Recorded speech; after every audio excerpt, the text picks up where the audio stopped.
Throughout the history of NASCAR, there have been 3,276 drivers ever to compete in a top-tier series, through whatever incarnation it was called, from Grand National to Winston to Cup.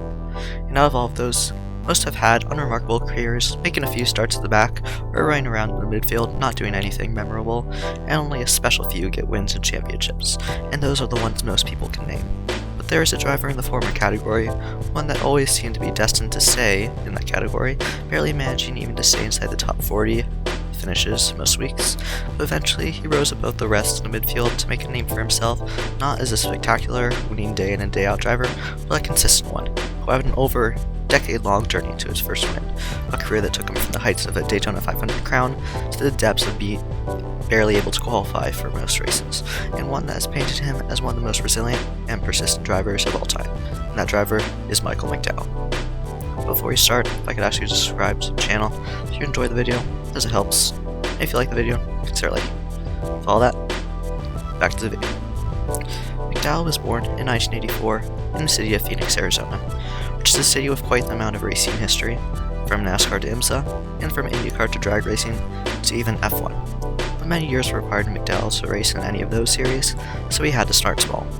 He began his racing career in karts, in which he achieved great success, winning many American kart championships, such as the World Karting Association Championship, and back-to-back international karting championships, which despite their names, were only regional American championships.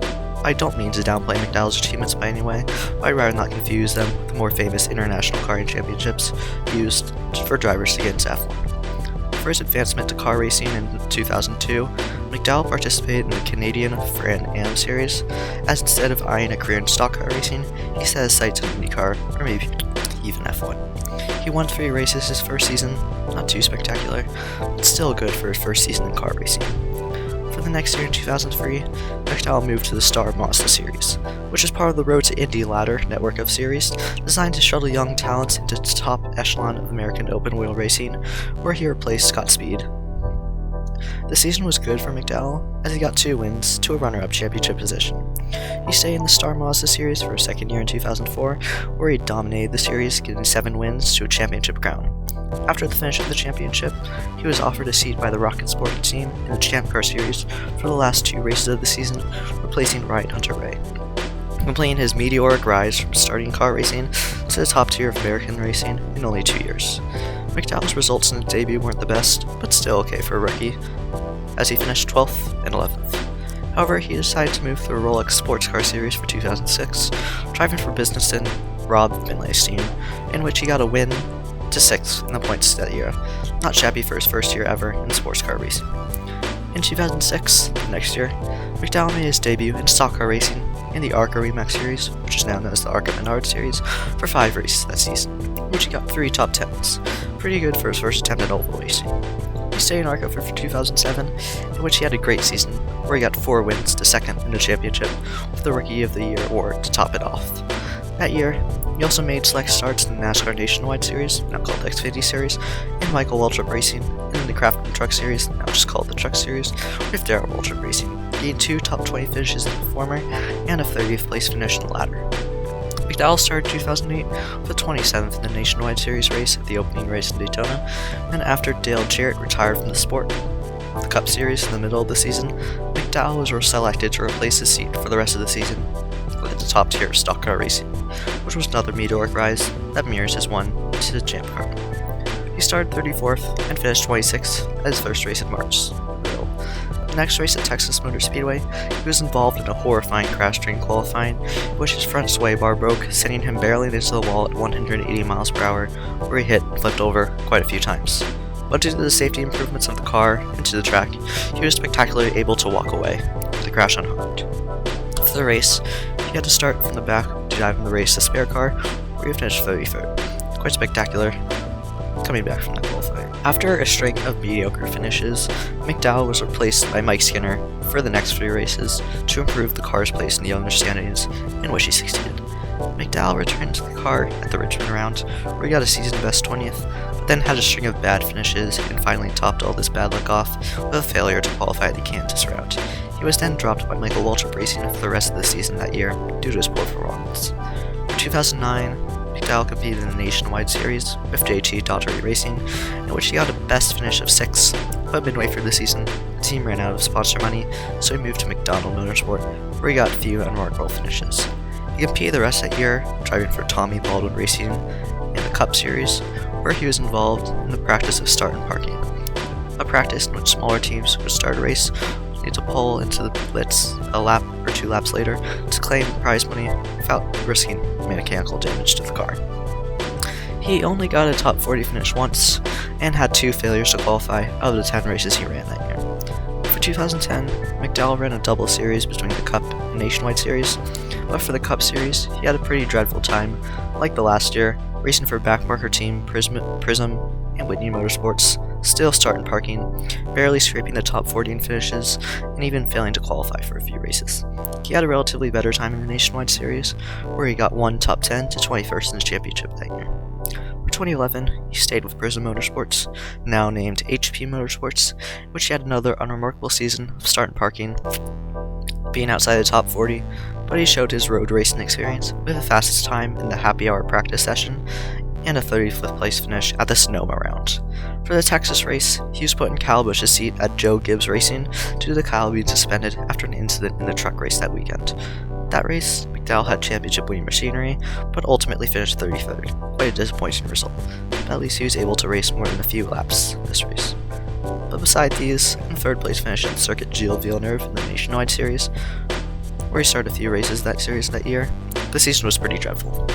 In 2012, he stayed with HP Motorsports, which was again renamed to Phil Parsons Racing, which he continued starting parking to another forgettable season, with only 1 top 30 finish, which he got at Daytona. However, he had success in the Nationwide Series, with him getting 5 top 10s and with 5 starts, with a best finish of 2nd at Road America, where he was challenging for the win, showing more of his road course expertise. McDowell's 2013 season, which is 2012 all over again, was still starting parking and still barely scraping in the top 40s, but the highlights that season were at the super speedways, with McDowell's first top 10 finish in the Cup Series coming at that year's Daytona 500, with another top 20 finish at Talladega coming as well. For 2014, McDowell moved to the Levine family racing team, where he had a scattered schedule, but at least they didn't practice start parking. He had ups and downs, ranging from failing to qualify for the Daytona 500 to getting a top 10 at the Summer Daytona race later in the year, but only one more top 20 finish at Bristol came later that year, with him running outside the top 30 most of the time. He also ran 3 races in the Nationwide Series, where he got 3 top 10s with best finish 2nd in the 2nd race at Iowa. In 2015, McDowell stayed with Levine Family Racing, in which he had a noticeably worse season, not getting any top 10s, and not even able to qualify for a few races, but he recorded every finish within the top 20, and then got a season best 20th place at Watkins Glen, further proving his road course prowess. In 2016, McDowell stayed with Levine Family Racing for a 3rd season in a row, for which he had a much better and consistent season with the years prior, with him kicking the year off with a 15th place in Daytona. He then got to 8 top 20s throughout the season, and then a top 10 at the Daytona Summer Race. And to top it all off, he won his first ever NASCAR race in the Nationwide Series at Road America that year.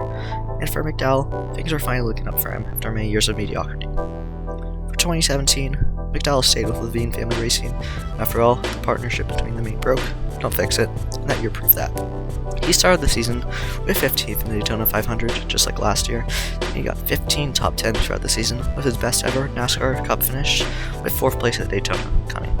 With the improvement in form continuing from the last year, for 2018, McDowell moved on to the ironically named Front Row Motorsport, which, just like McDowell, weren't constantly finishing on the front row, and hadn't achieved too much success, with the only highlight of their long stay in the Cup Series being a lone win at Talladega in 2013 with David Reagan. But maybe with the upcoming journeyman McDowell, they could become more established and they could finally live up to their name. For the opening race of the season in Daytona for the 500, McDowell got a respectable 9th place finish. Front row had always been good at super speedways after all. As the season continued, McDowell got pretty much all top 30 finishes and then got 10 top 20 finishes. Not as good statistically as its previous season, but what do you expect? He was leaving a team he was established in after all, for a new one that he was unfamiliar with. For 2019, McDowell continued his tenure with Front Row, and he started off strong with a top 5 finish, a 5th place in the opening race of the season at the Daytona 500. He was knocking at the door of the top 20 pretty much the whole season. The other highlight of his season was another top 5 finish at another super speedway with 5th to Talladega, and he got 9 top 20 finishes that year, really showing his improvement in his career from the start and park days of the early 2010s. In 2020, McDowell had his best season to date, with him beginning good as he got a 15th place finish at the opener of the Daytona 500, and he continued that form throughout the season to get 19 top 20s, 4 top 10s, which was the most of any season of his career, and the only non-top 30 finish of his season was in Talladega, where he suffered a crash. His improvement in form and fortune really showed in his championship finish, with him finishing 23rd in the Drivers' Championship that year, the first top 25 finish of his career. For the first race of the season at the 2021 Daytona 500, McDowell was right inside the top 10 for most of the incident-laden race and was climbing through the field in the last few laps. He was 5th, then 4th, and at the final lap, he was right 3rd, right behind Joey Logano and Brad Keselowski, and he looked set to finish in that position. Quite a good top 5 finish, and his best one at Daytona 500 at that point.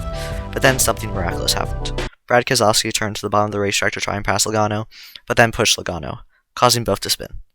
I wonder what McDowell was thinking at that point. Maybe about the open track ahead of them, and the fact that he might be able to win his first race, the first race of his 358 starts. Or maybe all the hardships that he faced, his years of start and parking, the years of struggling for backmarker teams barely scraping the top 40, maybe even his crash at Texas that has defined his career for over 10 years. At this point, it could be a good career-defined moment instead of a bad one. Or maybe he was just focusing on making it through the wreck without getting hit. And as cars wrecked behind him and a fire erupted from the crash, the caution button was hit, and the final results for the race were taken from that moment. And per NASCAR regulations, the leader at that point would be the winner. McDowell was leading. It was incredible. He had overcome 100-to-1 odds to win. He had overcome everything he had faced to finally get to victory lane in the world's biggest stock car racing series in the biggest race of the season, in what was quite a big banner. He had proven all the doubters wrong. He could finally move beyond his Texas crash as a career-defining moment to people remembering him as a bona fide Daytona 500 champion. To many, including McDowell himself, he felt like it was a dream. It was that improbable. McDowell rode the momentum to his best championship finish of 16th that year and his first playoff appearance in 13 years of being in the Cup Series. For 2022, McDowell got his most top 10s in a season in 9 and really showed his prowess at all tracks. His consistency really shined for the mid-pack, and for 2023 and beyond, he seems set at Front Row Motorsports. Maybe if a driver for a big team can't race for a weekend, McDowell would appear as a good option for a stand-in, as he is consistent, and he could maybe get win number 2 if that opportunity ever came up. Hopefully, this video has showed you that McDowell isn't just another average midfield driver, but that he is a driver that can be appreciated for his consistency, resilience, and perseverance for all his tough times at backmarker teams to finally breaking through for a win, that he definitely is one of the drivers that stands above the rest in the NASCAR midfield. Anyways, thanks for watching, thanks for enjoying the new shift content from F1 to NASCAR. I hope you've been enjoying it. If you like the video, like it, like the channel, subscribe, and I'll see you next time.